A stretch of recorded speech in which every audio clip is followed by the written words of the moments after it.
नमस्कार मित्रांनो, खरीप हंगामामध्ये शेतकऱ्यांकडून 1 रुपयात पीक विमा भरून घेण्यात आला. हा हंगाम उलटून गेला. रब्बी सुरू झाला, परंतु जवळपास बीड जिल्ह्यातील 80,000 शेतकऱ्यांचे पीक विमा अर्ज भारतीय कृषी विमा कंपनी स्तरावर पडताळणीसाठी प्रलंबित होते. त्यामुळे शेतकऱ्यांचा अर्ज कधी मंजूर होणार व अग्रिम कधी मिळणार हा प्रश्न शेतकऱ्यांना होता आणि CSC सेंटर चालकांना पण होता. परंतु आता हे जे काही पीक विम्याचे प्रलंबित अर्ज आहे हे आता ॲप्रूव्ह होण्यास सुरुवात झालेली आहे.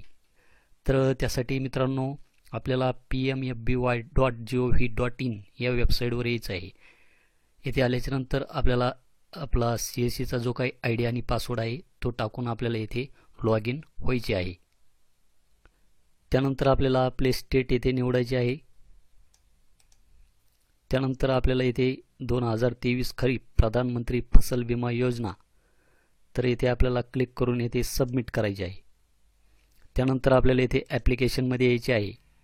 ॲप्लिकेशनमध्ये आल्याच्यानंतर आपल्याला येथे पेड ॲप्लिकेशनमध्ये आपण पाहू शकतात की येथे जवळपास माझे 150 ते 200 फॉर्म हे पेंडिंग होते, परंतु आता येथे फक्त एकच फॉर्म हा पेड ॲप्लिकेशनमध्ये दाखवत आहे.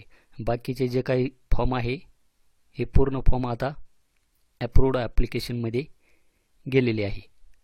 बॅक आल्याच्यानंतर येथे ॲप्रूव्ड ॲप्लिकेशनमध्ये आपण पाहू शकतात की जवळपास सर्वचे सर्व फॉर्म हे आता ॲप्रूव्ह झालेले आहे आणि पेडमध्ये फक्त एकच फॉर्म हा ॲप्रूव्ह होण्याचा बाकी आहे. जर आपण एक शेतकरी असाल तर आपण येथे ॲप्लिकेशन स्टेटसमध्ये आपलं जे काही रिसिप्ट नंबर आहे तो टाकून हा कॅप्चा टाकून इथे आपले स्टेटस हे चेक करू शकणार आहात की आपला फॉर्म हा ॲप्रूव्ह झालेला आहे की नाही तो.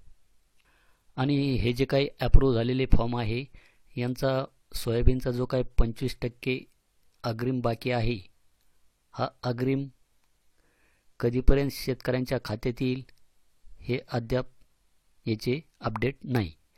परंतु नक्कीच आता हे जे काही आपले फॉर्म ॲप्रूव्ह झालेले आहेत तर लवकरात लवकर या शेतकऱ्यांना जो काही 25% अग्रिम राहिलेला आहे यांचा सोयाबीन या पिकाचा हा या शेतकऱ्यांना येऊन जाईल. तर आपण आपले स्टेटस एकदा चेक करून पहा की आपला फॉर्म हा ॲप्रूव्ह झालेला आहे की नाही तो. तर हे होतं एक पीक विम्यासंदर्भात महत्त्वाचं असं अपडेट. भेटूया अशाच एका नवीन अपडेट नवीन व्हिडिओमध्ये. धन्यवाद.